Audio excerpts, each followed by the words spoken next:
Hi Taurus, welcome to your new moon in Scorpio reading for November 13th, 2023. Rather intense when Scorpio is involved.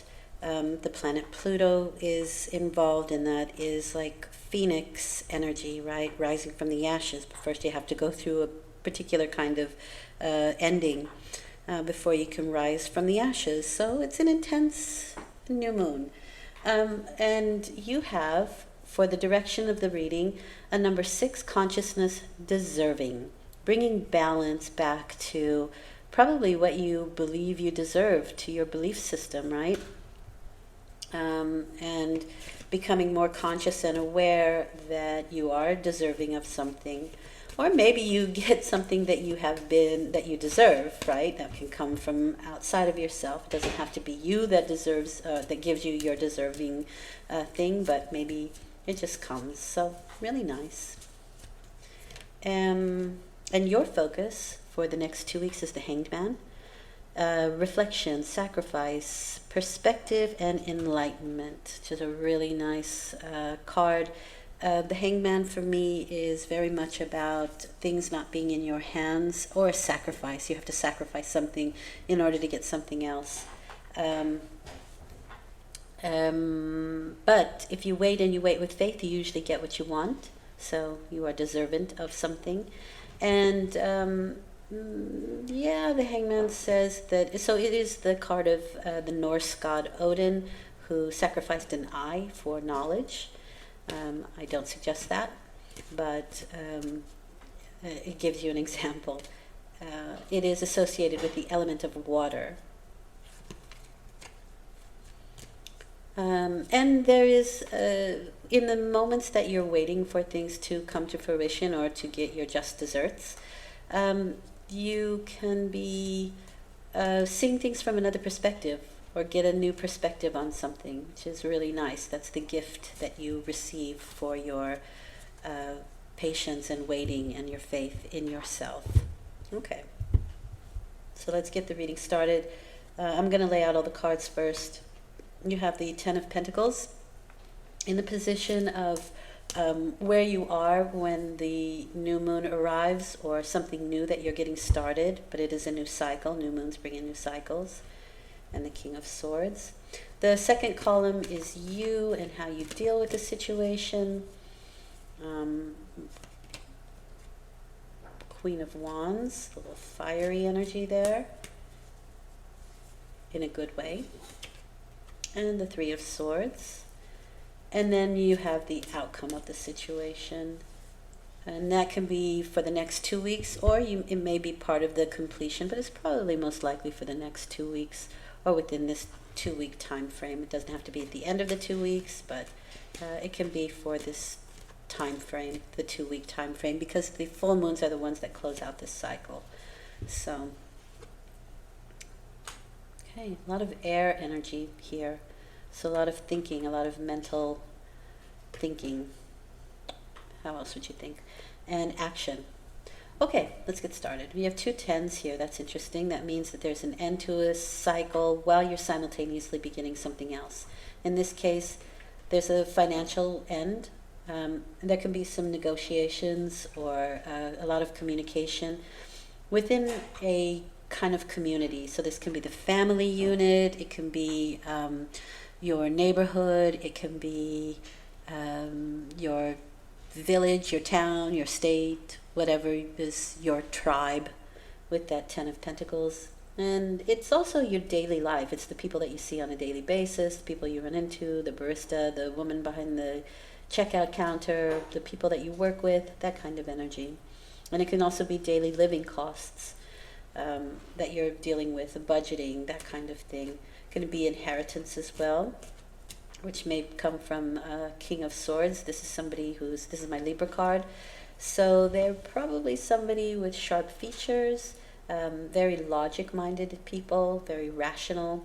They use facts and figures to make their decisions. They rarely bring in sentimentality to that.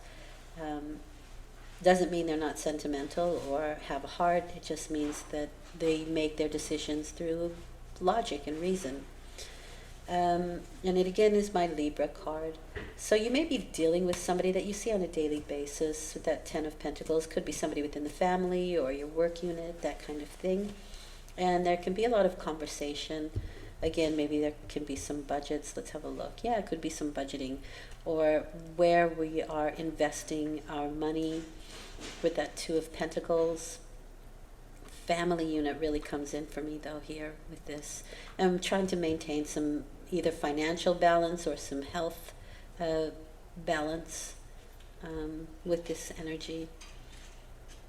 It kind of asks you to keep a light heart when you're dealing with difficult situations, to be playful in the scenario. But it is weighing out options and trying to make decisions, or it can be multitasking. So you may be doing a lot of different things throughout your day at the beginning of this new moon phase, and trying to kind of weigh out what's more important, what should get done first, that kind of thing. This can also be lawyers, legalities, the military, the police, judges, that kind of thing, with the Libra card here. Yeah, so I feel like this is somebody that you see on a daily basis. It can also be your boss, because we are dealing with possible work scenario here as well. You may get more responsibilities or extra tasks to do that you kind of have to juggle, right? These are juggling responsibilities. And again, it could also be budgeting, because this is really daily living costs and the things and the people that you see on a daily basis. Okay, then we have the Queen of Wands, and this is how you're responding, and the Three of Swords. So the Queen of Wands is a Leo card for me. They are long in features. They are usually very attractive people, and even if they're not physically attractive, they have a very attractive personalities. People want to warm their hands by the fire. Queen of Wands is Leo, and Leo is the Sun King. So it's a very magnanimous energy. It's also a very creative energy, and even kind of magical. You can have really great manifesting powers during this time, because she has the male solar energy, right? The Leo energy, that solar plexus, that male outgoing electric energy, as well as she's a female, right? So she has that yin energy, the more receptive energy. It's like she can put that statement out there and wait for it to come back to her kind of energy. It's really good manifestation energy, or manifesting energy. Three of Swords comes with that, so there can be some renewing, some rebuilding after a period of separation or feeling separate. So for instance, perhaps somebody is getting legally divorced and you're dealing with the property and splitting that up, that kind of energy here. I'm just giving you a for instance. It doesn't mean that that's what's going to happen. I keep these quite general because I want you to be able to use the cards as a learning tool as opposed to predictive.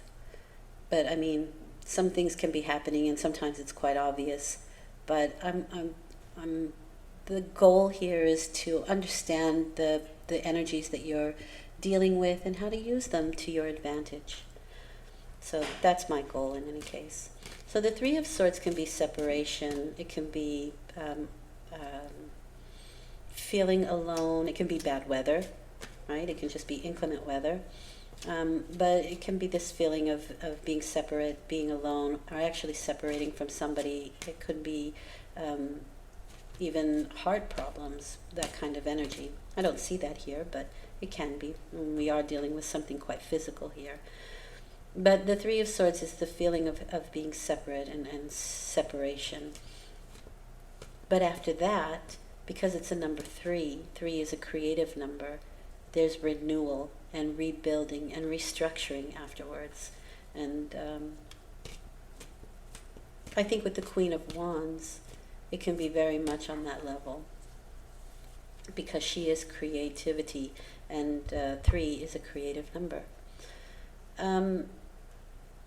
Okay, so you have a couple of personalities that you can be moving through as a Page of Swords here, which is my Taurus card. So that is your card, your energy.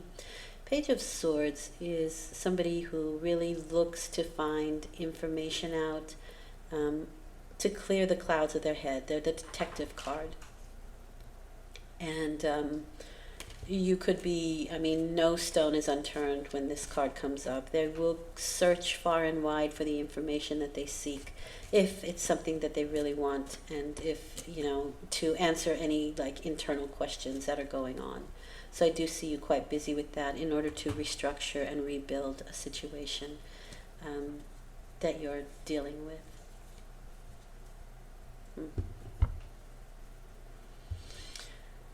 The Page of Pentacles and the Ten of Swords is the card of, now remember, we are also dealing with what you deserve here, right? Deserving.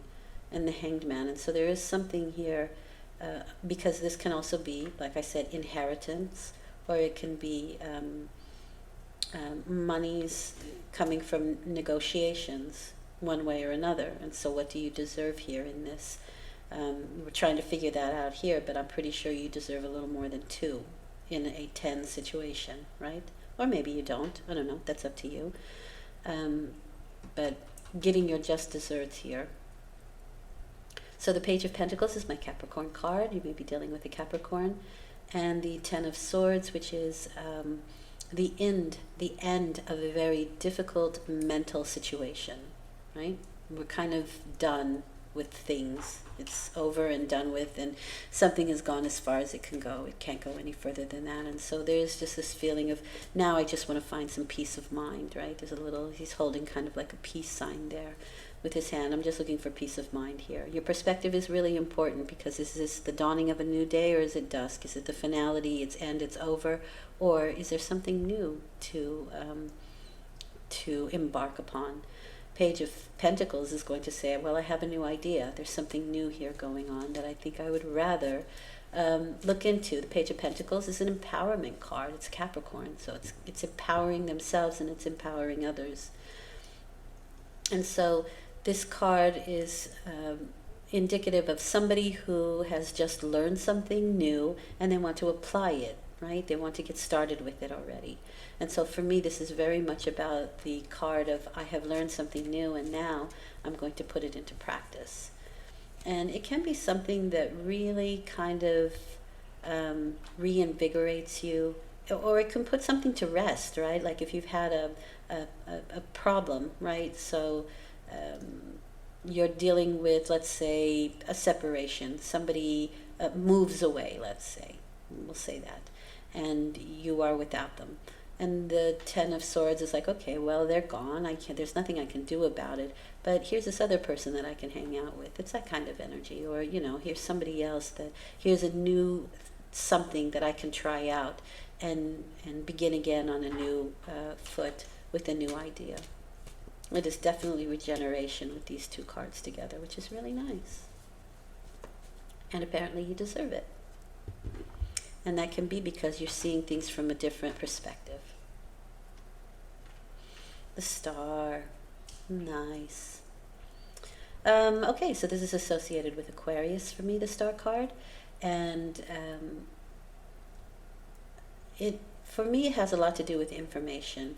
It is being under a lucky star. A situation can be under a lucky star, which is something that you are maybe embarking upon at this time. But it's also information that kind of comes in that lights a path for you. It brings information that I would say kind of, it may have something to do with vulnerability, because the Star card has a lot to do with vulnerability. But it's also information that's passed on, even from generation to generation, because this card, or the waters, right? Water holds memory. And so what happens to one person kind of goes into the pool of experience that everyone can draw from. And that's, you know, that's also when you get your kind of generational situations where you may be healing something that a great-grandmother happened, you know, with them. It's sort of like in the waters of your genetics kind of energy. And you can be healing those sort of things while you think it's for you, it's healing generations of stuff. It's a really important card, I think. But it is things being under a lucky star, feeling like you're being led somewhere, Maybe you're the star of something because there's a deserving energy here, right? You're being kind of put in the spotlight. However, that's usually the sun. But when you put it together with deserving, you know, it can go in that direction as well. Interesting reading. It doesn't feel overly one way or another. It feels kind of a little bit status quo. Other than the fact that I think you're healing things on a very deep level here, which is really nice with the star card. And that's not nothing. It's just maybe it doesn't always show itself in the outer world. But a lot can be happening on an internal. Especially with that hanged man. The hanged man is something that is being sacrificed for something else that inevitably is good for you. It's better for you. What does Spirit want you to know? You have the Two of Swords. And the Two of Swords is actually the thing that makes the cut where we have to heal from. A decision that needs to be made, or indecision when it's in reverse. Falsehood, impasse, blindness, and truth revealed. And I think this, for me, feels like it's truth revealed, especially with the star card. There's something here, something that comes up that reveals itself to you that you can really kind of take to heart. And it does feel generational to me. And it's seeing things from another perspective with that hanged man energy. Very interesting. In any case, with the star card as the end card, it kind of really makes me feel like you have faith in the future once more. Okay, I hope this has been helpful. It's a little bit short, but I think what needed to be said is out there. All right, thank you for watching. Take good care. Talk to you in 2 weeks. Bye for now.